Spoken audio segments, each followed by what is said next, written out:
ಶಿವಾಜಿ ಜಯಂತ್ಯೋತ್ಸವದ ವೇಳೆ ಕಲ್ಲು ತೂರಾಟ ನಡೆದಿದೆ. ಬಾಗಲಕೋಟೆ ನಗರದಲ್ಲಿ ಈಗ ಉದ್ವಿಗ್ನ ಪರಿಸ್ಥಿತಿ ನಿರ್ಮಾಣ ಆಗಿದೆ. ಮೆರವಣಿಗೆ ವೇಳೆ ಕಲ್ಲು ಚಪ್ಪಲಿ ತೂರಾಟ ಮಾಡಲಾಗಿದೆ.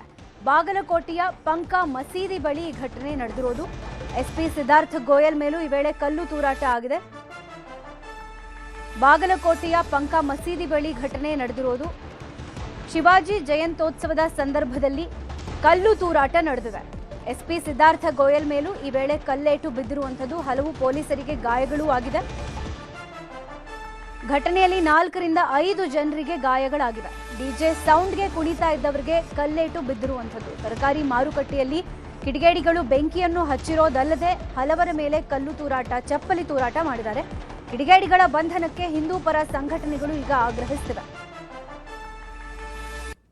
ಬಾಗಲಕೋಟೆಯ ಪಂಕ ಮಸೀದಿ ಬಳಿ ಈ ರೀತಿಯಾದಂತಹ ಒಂದು ಘಟನೆ ನಡೆದಿದೆ. ಶಿವಾಜಿಯ ಜಯಂತ್ಯೋತ್ಸವದ ಸಂದರ್ಭದಲ್ಲಿ ಹಲವರ ಮೇಲೆ ಕಲ್ಲು ತೂರಾಟ, ಚಪ್ಪಲಿ ತೂರಾಟ ನಡೆದಿದೆ. ಜೊತೆಗೆ ತರಕಾರಿ ಮಾರುಕಟ್ಟೆಯಲ್ಲಿ ಬೆಂಕಿ ಹಚ್ಚುವಂತ ಕೆಲಸ ಕೂಡ ಆಗಿದೆ. ಕಿಡಿಗೇಡಿಗಳು ಬೆಂಕಿ ಹಚ್ಚಿರೋದಲ್ಲದೆ ಹಲವರ ಮೇಲೆ ಕಲ್ಲು ತೂರಾಟ ಮಾಡಿದ್ದಾರೆ, ಚಪ್ಪಲಿ ತೂರಾಟ ಮಾಡಿದ್ದಾರೆ. ಈ ವೇಳೆ ಬಾಗಲಕೋಟೆ ಎಸ್ಪಿ ಸಿದ್ಧಾರ್ಥ ಗೋಯಲ್ ಮೇಲೂ ಕಲ್ಲು ತೂರಾಟ ಆಗಿದೆ. ಹಲವು ಪೊಲೀಸರಿಗೆ ಗಾಯಗಳೂ ಆಗಿವೆ. ಕಿಡಿಗೇಡಿಗಳನ್ನ ಬಂಧಿಸಬೇಕು ಅಂತ ಹಿಂದೂ ಪರ ಸಂಘಟನೆಗಳು ಆಗ್ರಹಿಸುತ್ತಿವೆ.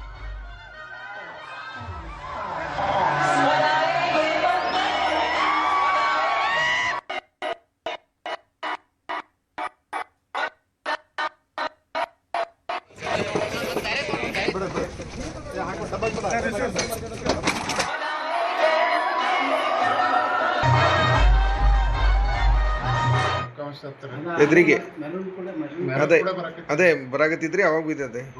ಏನನ್ನೋದು ನನಗೆ ಗೊತ್ತಿಲ್ಲ ಸರ್. ಅದು ಏನು ಕಲಬಿತ್ತು ಏನು ಅನ್ನೋದು ನನಗೆ ಗೊತ್ತಿಲ್ಲ.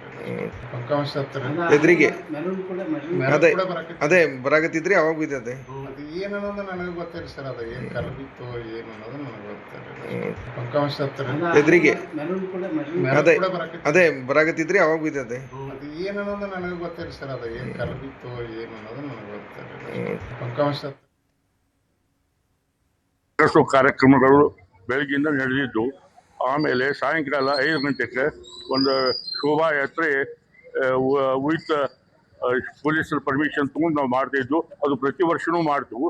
ಇವತ್ತು ಮಾಡಿಕೊಂಡು ಬಂದಾಗ ಎಲ್ಲ ರೀತಿ ಶಾಂತ ರೀತಿಯಿಂದ ಇದ್ರ ತನಕ ಬಂತು. ಎಲ್ಲಿ ಪಂಕ ಮಸೀದಿ ಹತ್ತಿಯಲ್ಲಿ. ಬಟ್ ಅಲ್ಲಿ ಕೆಲವೊಂದು ಕಿಡಿಗೇಡಿಗಳು ಒಳಗೆ ಕೂತ್ಕೊಂಡು ಕಲ್ಲು ಮತ್ತು ಚಪ್ಪಲಿಯಿಂದ ಹೋಗೋದ್ರು. ಅದು ಅಕಸ್ಮಾತ್ ನಮಗೆ ಒಂದಿಬ್ಬರಿಗೆ ಬಡಿತು. ಅದು SP ಸಾಹೇಬ್ರಿಗೂ ಬಡಿತು. ಅದು ಸಾಕಷ್ಟು ತೆರಿಗೆ ಏಟಾಗಿ ರಕ್ತ ಅದು ಇದು ಆಯಿತು. ಆದಾಗ್ಯೂ ಸಹಿತ ಅವ್ರಿಗೆ ನಾವು ಶಾಂತ ರೀತಿಯಿಂದ ಬಂದೆವು. ನಾವು ದಂಡಿ ಕೂಡಬೇಕಂತ ಮಾಡಿದ್ದೆವು. ಅಲ್ಲಿ ಪೊಲೀಸ್ ಡಿಪಾರ್ಟ್ಮೆಂಟಿಗೆ ಸಹಕಾರ ಕೊಡಬೇಕಂತೇಳಿ ನಾವು ಮುಂದೆ ಬಂದೆವು. ಈಗ ಅದು ರೆಕಾರ್ಡ್ ಆಗಿದೆ ಎಲ್ಲ ಕಡೆ. ಅವ್ರು ಯಾರು ಹೋಗದಾರ ಏನಿದೆ ಅಂತ ಅವ್ರು ಇಮಿಡಿಯೇಟ್ ಅವರಿಗೆ ಕ್ರಮ ಕೈಗೊಂಡು ಅವರಿಗೆ ಬಂಧನ ಮಾಡಬೇಕು. ಸಮಾಜ ಇವತ್ತು ಶಿವಾಜಿ ಜಯಂತಿಯನ್ನು ಮಾಡಿದ್ದೀವಿ. ಇವತ್ತು ಅಷ್ಟೇ ಸಹಜವಾಗಿ ಪೊಲೀಸ್ ಇಲಾಖೆ ನಾವು ಅಚ್ಚುಕಟ್ಟಾಗಿ ಬಂದೋಬಸ್ತನ್ನು ಮಾಡಿಲ್ಲ. ಇವತ್ತು ನಾವು ಪದೇ ಹೇಳಂಗಿಲ್ಲ. ಮುಸ್ಲಿಂ ಸಮಾಜ ಕೇವಲ ಅಲ್ಲಿರ್ತಕ್ಕಂಥ ಕೆಲವು ಯುವಕರು ಮಾಡಿದ ಮಾತ್ರ ಇದು. ಮುಸ್ಲಿಂ ಸಮಾಜದ ಯಾರೇ ಇಂಥ ವಿಚಾರಗಳನ್ನ ಇಟ್ಕೊಂಡು ಮಾಡಿರಕ್ಕಿಲ್ಲ. ಅಲ್ಲಿ ಜಿಹಾದಿ ಬೋಧನೆಗೆ ಇಟ್ಕೊಂಡಿರ್ತಕ್ಕಂಥ ಮುಸ್ಲಿಂ ಸಮಾಜ ಯುವಕರು ಇದ್ರು. ಆ ಕಾರಣದಿಂದ ಇವತ್ತು ನಾವು ವಿನಂತಿ ಮಾಡ್ಕೋತೀವಿ. IG ಸಾಹೇಬರಿಗೆ ನಾವು ವಿನಂತಿ ಏನು ಮಾಡ್ಕೋತೀವಿ ಅಂದ್ರೆ, ಇವತ್ತು SP ಸಾಹೇಬ್ರ ಮೇಲೆ ಕಲ್ಲು ಹೋಗದಾರ, ನಾಳೆ ನಿಮ್ಮ ಇಲಾಖೆ ಎಲ್ಲ ಅಧಿಕಾರಿಗಳ ಮೇಲೂ ಕಲ್ಲು ಒಗಿಬಹುದು ಅನ್ನೋ ಸಂಭಾವ್ಯ ಐತಿ. ಮುಂಬರುವ ದಿನಮಾನಗಳಲ್ಲಿ ಹೋಳಿ ಹಬ್ಬ ಐತಿ. ಶಾಂತ ರೀತಿಯಿಂದ ಆಗಬೇಕು. ಆ ಶಾಂತ ರೀತಿ ಆಗಬೇಕಂದ್ರೆ ಅಲ್ಲಿರ್ತಕ್ಕಂಥ ಯಾರು ಕಲ್ಲು ಹೋಗಿದ್ರು, ಯಾರು ಚಪ್ಪಲಿ ಎಸಿದ್ರು, ಯಾರು ಕುರ್ಚಿ ತಗೊಂಡ್ರು, ಅಲ್ಲಿರ್ತಕ್ಕಂಥ ಈ ಕೃತ್ಯಕ್ಕೆ ಮೇನ್ ಕಾರಣ 18 ರಿಂದ 20 ತನಕ ಮುಸ್ಲಿಂ ಯುವಕರು ಅದಾರ. ಆ ಮುಸ್ಲಿಂ ಯುವಕರನ್ನ ತತ್ಕ್ಷಣವಾಗಿ ಬಂಧಿಸಬೇಕು. ಇನ್ನು ಬಾಗಲಕೋಟೆಯಲ್ಲಿ ಪರಿಸ್ಥಿತಿ ಈಗ ಸದ್ಯಕ್ಕೆ ಹತೋಟಿಗೆ ಬಂದಿದೆ.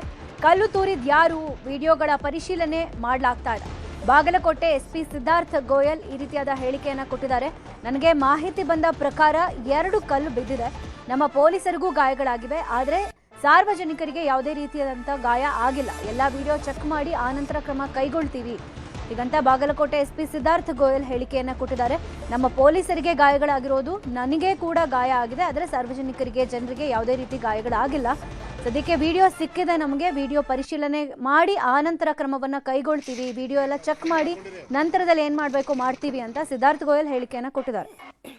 ಶಿವಾಜಿ ಜಯಂತಿ ಪ್ರೊಸೆಷನ್ ನಡೀತಾ ಇತ್ತು ನಮ್ಮ ಬಾಗಲಕೋಟೆ ಟೌನಲ್ಲಿ. ನಾವೆಲ್ಲರೂ ಬಂದೋಬಸ್ತಲ್ಲಿ ಇದ್ದೀವಿ. ನಾನು ಕೂಡ ಇದ್ದೆ, ನಮ್ಮ DSP ಅವರು, ನಮ್ಮ ಇನ್ಸ್ಪೆಕ್ಟರ್ಸ್ ಎಲ್ಲರೂ ಇದ್ದೀವಿ. ಪ್ರೊಸೆಷನ್ ಸ್ವಲ್ಪ ದೂರ ಇತ್ತು. ಆ ಕಡೆ ಇತ್ತು. ಇಲ್ಲಿಂದ 2 ಕಲ್ಲು ಬಂತು. ಯಾವ ಸೈಡಿಂದ ಬಂತು ನಾವೀಗ ಪರೀಕ್ಷೆ ಮಾಡ್ತಾ ಇದ್ದೀವಿ. ನಮ್ಮ 2 ಕಲ್ಲು ಬಂತು ನಮಗೀಗ ನಮ್ಮ ಗಮನಕ್ಕೆ ಈಗ.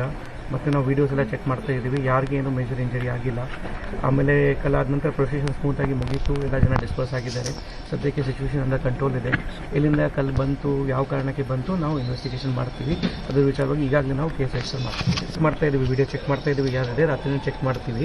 ಒಂದಿನ ನಮಗೆ ಸಿಕ್ಕಿದ್ರೆ ಕೇಸ್ ಈಗಾಗಲೇ ಮಾಡ್ತಾ ಇದ್ದೀವಿ ನಾವು. ಒಂದು ವೇಳೆ ಕನ್ಫರ್ಮ್ ಆದರೆ ನಾವು ಅವಶ್ಯಕತೆ ಕೊಡ್ತೀವಿ. ಸ್ಲೈಟ್ ಸ್ಕ್ರಾಚ್ ಇತ್ತು, ಅದು ಈಗ ಏನಿಲ್ಲ. ಬಂದೋಬಸ್ತ್ ಟೈಮಲ್ಲಿ ಕೂಡ ನಾವು ಪೂರ್ತಿ ಸಿಬ್ಬಂದಿ ಇಲ್ಲೇ ಇದ್ದೀವಿ, ಇನ್ಕ್ಲೂಡಿಂಗ್ ಮೈಸೆಲ್ಫ್, ನಾನು ಕೂಡ ಇಲ್ಲಿ ಇದೆ. ಇದು ಮಸ್ಜಿದ್ ಟೈಮ್ ಮುಗೀತು, ನಮಾಜು ಟೈಮ್ ಮುಗೀತು. ನಮಾಜ್ ಅವರು 9:30 9:40 ಆಲ್ಮೋಸ್ಟ್ 10 ತನಕ ಇದೆ. ಅದು ಆಲ್ಮೋಸ್ಟ್ ಮುಗಿದ ನಂತರನೇ ಬಂತು. ಇದು ಅದಕ್ಕೆ ಹೇಳಲಿಲ್ಲ, ಯಾರು ಕಿಟ್ಕಡೆಯವರು ಮಾಡಿದ್ದಾರೆ, ಮಿಸ್ಕ್ರೆಂಟ್ ಅವರು ಮಾಡಿದ್ದಾರೆ. ಯಾರು ಈ ಥರ ಧರ್ಮದ್ದು ಈ ಥರ ಏನಿಲ್ಲ, ಎಲ್ಲ ನಮ್ಮ ಬಾಗಲಕೋಟೆಯಲ್ಲಿ ಶಾಂತಪ್ರಿಯ ಇದ್ದಾರೆ. ಮತ್ತು ಇದು ನಾನು ಯಾಕೆ ಹೇಳ್ತಾ ಇದ್ದೀನಿ, ಇದು ಆದ ನಂತರ ಎಲ್ಲರೂ ಅವ್ರ ಪರವಾಗಿ ಹೋಗಿದ್ದಾರೆ. ಪ್ರೊಸೆಷನ್ ಪೀಸ್ಫುಲ್ ಆಗಿ ಮುಗೀತು, ಇವರು ಕೂಡ ನಮಾಜ್ ಮಾಡಿ ಮುಗಿಸ್ಕೊಂಡು ನಮ್ಮ ಮನೆಗೆ ಹೋಗಿದ್ದಾರೆ. ಈಗ ಇಲ್ಲಿ ಯಾರು ಜನ ಸೇರಿಲ್ಲ, ಪೀಸ್ಫುಲ್ ಮುಗಿತು. ಬಟ್ ಆ ಮಿಸ್ಕ್ರೆಂಟ್ ಯಾರು ಈ ಥರ ಮಾಡಿದ್ದಾರೆ ಅವರಿಗೆ ನಾವು ಐಡೆಂಟಿಫೈ ಮಾಡ್ತೀವಿ. ಯಾರು ಹಿಂದೂ ಕಾರ್ಯಕರ್ತ ಮೇಲೆ, ಯಾರ್ದು ಪಬ್ಲಿಕ್ ಮೇಲೆ ಏನು ಕಲ್ಲು ಹೋಗಿಲ್ಲ, ಏನು ಚಪ್ಪಲಿ ಹೋಗಿಲ್ಲ. ನಮ್ಮಿಬ್ಬರು ಪೊಲೀಸ್ ಮೇಲೆ, ಇನ್ಕ್ಲೂಡಿಂಗ್ ನನ್ನ ಮೇಲೆ ಕಲ್ಲು ಟಚ್ ಆಯಿತು, ಯಾರು ಪಬ್ಲಿಕ್ ಮೇಲೆ ಹೋಗಿಲ್ಲ. ನಾವು ಪೂರ್ತಿ ಬಂದೋಬಸ್ತ್ ಮಾಡಿದ್ದೀವಿ, ಡ್ರೋನ್ ಸರ್ವೆ ಕೂಡ ಮಾಡಿದ್ದೀವಿ, ಎಲ್ಲ ಕಮ್ಮಿ ಮೀಟಿಂಗ್ಸ್ ಕೂಡ ಮಾಡಿದ್ದೀವಿ. ಎಲ್ಲರೂ ನಮ್ಮ ಕಾನ್ಫಿಡೆನ್ಸಲ್ಲಿದ್ದಾರೆ, ನಮಗೆ ಸಹಾಯ ಕೊಡ್ತಾರೆ. ಈ ಬಗ್ಗೆ ಹೆಚ್ಚಿನ ಅಪ್ಡೇಟ್ಸ್ ಕೊಡ್ತಾರೆ ದೂರವಾಣಿ ಸಂಪರ್ಕದಲ್ಲಿರುವಂತಹ ನಮ್ಮ ಬಾಗಲಕೋಟೆ ರಿಪೋರ್ಟರ್ ಮಂಜುನಾಥ್, ಮಸೀದಿ ಮುಂದೆ ಈ ರೀತಿಯಾದಂಥ ಘಟನೆ ಆಗಿರೋದ್ರಿಂದ ಸಹಜವಾಗಿ ಅನ್ಯ ಧರ್ಮದವರೇ ಈ ರೀತಿಯಾದ ಘಟನೆ ಎಸಗಿರೋದು ಅನ್ನುವಂಥ ಅನುಮಾನ ಮೂಡೋದು ಸಹಜ. ಹೀಗಾಗಿ ಈ ವಿಡಿಯೋದಲ್ಲಿ ಇವರೇ ಇಂಥವರೇ ಮಾಡಿರೋದು ಅನ್ನೋದೇನಾದರೂ ಕನ್ಫರ್ಮ್ ಆಗಿದೆಯಾ ಅಥವಾ ಇನ್ನೂ ಪರಿಶೀಲನೆ ಆಗ್ತಾ ಇದೆಯಾ? ತನ್ನಶ್ರೀ, ಏನು ನಿನ್ನೆ ರಾತ್ರಿ 10 ಗಂಟೆ ಸುಮಾರಿಗೆ ಶಿವಾಜಿ ಮಹಾರಾಜರ ಮೆರವಣಿಗೆ ವೇಳೆ ಈ ಒಂದು ಕಲ್ಲು ತೂರಾಟ ಘಟನೆ ನಡೆದಿದೆ. ಇದಕ್ಕೆ ಸಂಬಂಧಪಟ್ಟಂತೆ ಇದೀಗ ಸಾಕಷ್ಟು ವಿಡಿಯೋಗಳು ಕೂಡ ಹೊರಗಡೆ ಬರ್ತಾ ಇರುವಂತದ್ದು. ಹಳೆ ನಗರ ಅಂದ್ರೆ ಬಾಗಲಕೋಟೆಯ ಹಳೆ ನಗರದ ಬಳಿ ಇರ್ತಕ್ಕಂತಹ ಆ ಪಂಕಾ ಮಸೀದಿಯಲ್ಲಿ ಒಂದಿಷ್ಟು ಯುವಕರ ಗುಂಪು ಅಲ್ಲಿ ಸೇರಿತ್ತು. ಆ ಯುವಕರ ಗುಂಪು ಈ ಒಂದು ಏನು ಮೆರವಣಿಗೆ ವೇಳೆ ಕುಣಿದು ಕುಪ್ಪಳಿಸ್ತಾ ಇದ್ದಂತಹ ಯುವಕರ ಮೇಲೆ ಒಂದು ಕಲ್ಲು ಎಸೆದಿರುವಂತದ್ದು ಮತ್ತು ಚಪ್ಪಲಿಯನ್ನು ಎಸೆದಿರುವಂತದ್ದು ವಿಡಿಯೋಗಳು ವೈರಲ್ ಆಗ್ತಾ ಇದ್ದಾವೆ. ಆ ವಿಡಿಯೋಗಳನ್ನ ಆಧರಿಸಿ ಇದೀಗ ಪೊಲೀಸರು ಕೂಡ ತನಿಖೆಯನ್ನ ಕೈಗೊಂಡಿರುವಂತದ್ದು. ಆ ಯುವಕರು ಅಲ್ಲಿ ಜಮಾವಣೆಗೊಂಡಿದ್ರು ಅನ್ನುವಂಥದ್ದು ಏನಿದೆ, ಅದಕ್ಕೆ ಅಂದ್ರೆ ಸಹಜವಾಗಿ ರಂಜಾನ್ ತಿಂಗಳು ಆರಂಭ ಆಗಿರೋದ್ರಿಂದ ನಮಾಜ್ ಮಾಡೋದಕ್ಕೆ ಅಂತೇಳಿ ಯುವಕರು ಬಂದಿದ್ರು. ಆದ್ರೆ ನಮಾಜಿನ ಅವಧಿ ಮುಗಿದ ಮೇಲೆಯೂ ಕೂಡ ಅವರು ಅಲ್ಲಿ ಒಳಗಡೆ ಇದ್ರು ಅನ್ನೋಂಥದ್ದು ಮಾಹಿತಿ ಗೊತ್ತಾಗಿದೆ. ಈ ಹಿನ್ನೆಲೆಯನ್ನೇ ಪೊಲೀಸರು ಹಲವಾರು ಆಯಾಮಗಳಲ್ಲಿ ತನಿಖೆಯನ್ನ ಮಾಡ್ತಾ ಇದ್ದಾರೆ. ಈ ಸದ್ಯಕ್ಕೆ ಈ ಘಟನೆಗೆ ಸಂಬಂಧಪಟ್ಟಂತೆ ಪ್ರಕರಣವನ್ನು ಕೂಡ ದಾಖಲು ಮಾಡಿಕೊಂಡಿದ್ದಾರೆ. ಯಾರ್ಯಾರು ಆರೋಪಗಳಿದ್ದಾರೆ ಅವರನ್ನ ಪತ್ತೆ ಹಚ್ಚುವಂತಹ ಕಾರ್ಯ ಕೂಡ ನಡೀತಾ ಇರುವಂತದ್ದು. ಸದ್ಯಕ್ಕೆ ಪೊಲೀಸರು ಪರಿಸ್ಥಿತಿಯನ್ನ ತಿಳಿಗೊಳಿಸಿದ್ದಾರೆ. ಈಗ ಏನು ಆ ಸುತ್ತಮುತ್ತಲ ಪ್ರದೇಶ ಅಂದ್ರೆ ವಿದ್ಯಾಗಿರಿ ಆಗಿರ್ಬೋದು, ನವನಗರ ಮತ್ತು ಹಳೆ ಬಾಗಲಕೋಟೆ ಸುತ್ತಮುತ್ತ ನಿಷೇಧಾಜ್ಞೆಯನ್ನು ಕೂಡ ಜಾರಿ ಮಾಡಿರುವಂತದ್ದು. ಧನುಶ್ರೀ, ಥ್ಯಾಂಕ್ ಯು ಮಂಜುನಾಥ್ ಮಾಹಿತಿಗೆ.